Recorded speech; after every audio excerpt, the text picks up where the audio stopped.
नमस्कार, मैं आशा रानी सुंडी, सहायक प्राध्यापिका हिंदी विभाग, टाटा कॉलेज, कोल्हान विश्वविद्यालय, चाईबासा। आज मैं सेमेस्टर 5 के विद्यार्थियों के लिए DSE 2 खंड खा इकाई 2 के अंतर्गत मैथिली शरण गुप्त कृत भारत भारती के बारे में चर्चा करने जा रही हूँ।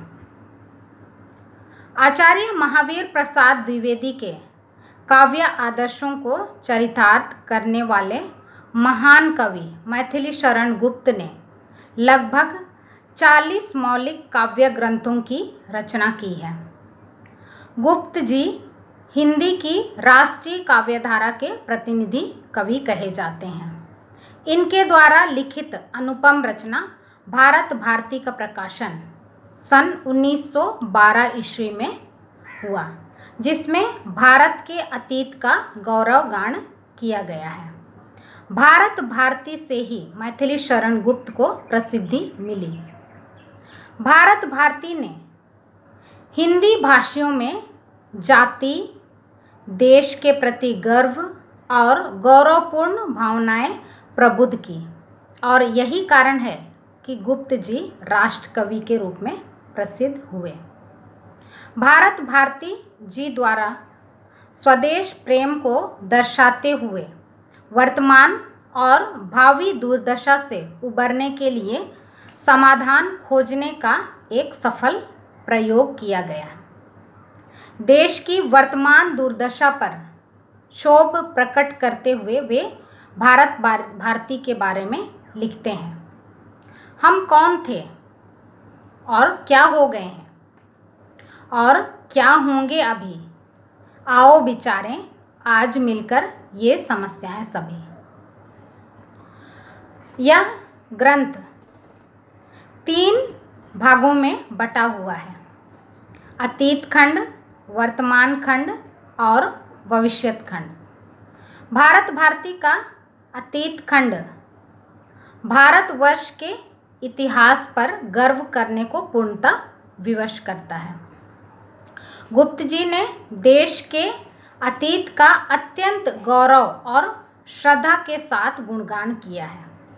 भारत श्रेष्ठ था, है और सदैव रहेगा का भाव इन पंक्तियों में परिलक्षित होता है। भूलोक का गौरव, प्रकृति का पुण्य लीला स्थल कहाँ, फैला मनोहर गिरि हिमालय और गंगाजल कहाँ, संपूर्ण देशों से अधिक किस देश का उत्कर्ष है, उसका जो भी ऋषि भूमि है वह कौन, भारतवर्ष है।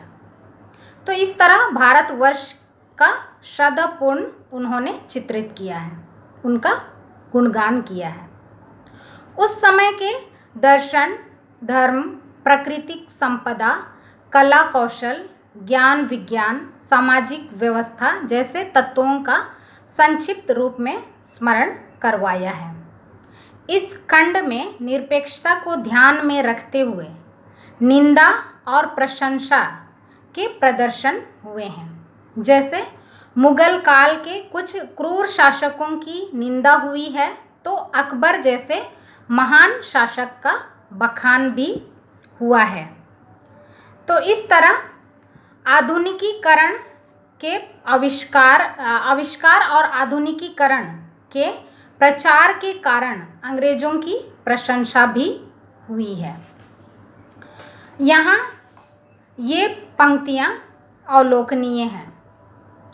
अनमोल आविष्कार यद्यपि है, अनेकों कर चुके, निज नीति शिक्षा सभ्यता की सिद्धि का दम भर चुके, पर पीटते हैं सिर विदेशी आज भी, जिस शांति को ये हम कभी फैला चुके, उसकी अलौकिक कांति को।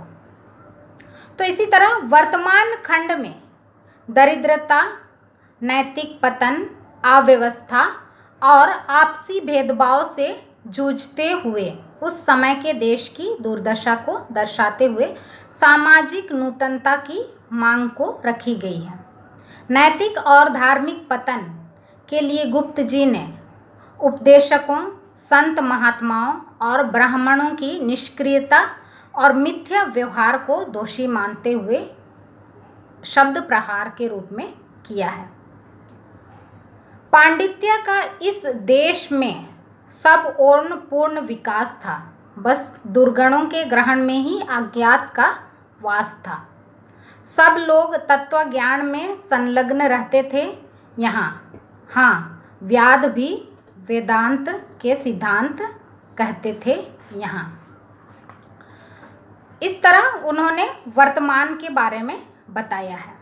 तो आगे हम लोग देखते हैं, भविष्य खंड में अपने ज्ञान, विवेक और विचारों की सीमा को छूते हुए गुप्त जी ने समस्या समाधान के हल खोजने का एक सफल प्रयास किया है। इस खंड में यह द्रष्टव्य है। विख्यात चारों वेद मानो चार सुख के सार हैं। चारों दिशाओं के हमारे वे जय ध्वज चार हैं। वे ज्ञान गरिमा यार हैं, विज्ञान के भंडार हैं, पुण्य परावार हैं, आचार के आधार हैं। भारत भारती की प्रस्तावना में गुप्त जी स्वयं लिखते हैं, यह बात मानी हुई है कि भारत की पूर्व और वर्तमान दशा में बड़ा ही भारी अंतर है। अंतर न कहकर इसे वैपरीत्य कहना चाहिए। एक वह समय था कि यह देश विद्या, कला, कौशल और सभ्यता में संसार का शिरोमणि था, और यह एक समय है कि इन्हीं बातों का इसमें शोचनीय अभाव हो गया है।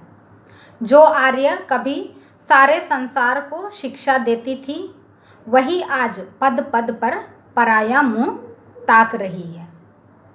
तो इसी तरह हम लोग आगे देखते हैं कि इसके बारे में उन्होंने क्या लिखा है।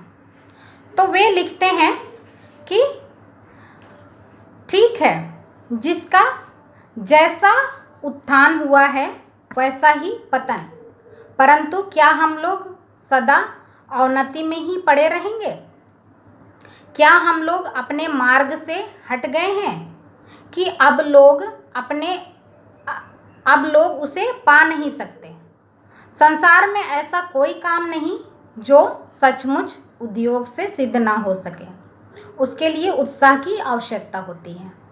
इसी उत्साह को, इसी मानसिक वेग को उत्तेजित करने के लिए कविता एक उत्तम साधन मानते हैं वो। परंतु बड़े खेद की बात है कि हम लोगों के लिए हिंदी में अभी तक इस ढंग से कोई भी कविता पुस्तक नहीं लिखी गई है जिसमें हमारी प्राचीन उन्नति और आवर्चीन अवनति का वर्णन भी हो और भविष्य के लिए प्रोत्साहन भी। इस अभाव की पूर्ति के लिए मैंने इस पुस्तक को लिखने का साहस किया है, ये मैथिली शरण गुप्त ने कहा है। तो इस तरह यह कविता स्वदेश प्रेम को दर्शाते हुए वर्तमान और भावी दुर्दशा से उबरने के लिए समाधान खोजने का एक सफल प्रयोग के रूप में ये भारत भारती कविता लिखी गई है। तो मुझे लगता है कि आप भारत भारती के मूल भाव से अवगत हो चुके हैं भली भांति। तो हम लोग इसके बारे में बेहतर तरीके से आप अपनी कविताओं के माध्यम से कविता को पढ़कर और बेहतर तरीके से समझते हैं, तो मूल भाव आपको समझ में आ गया होगा। तो अगली बार अन्य विषय लेकर जल्द ही आप सभी से रूबरू होंगी। तब तक के लिए अपनी पढ़ाई जारी रखें, सपरिवार स्वस्थ रहें। धन्यवाद।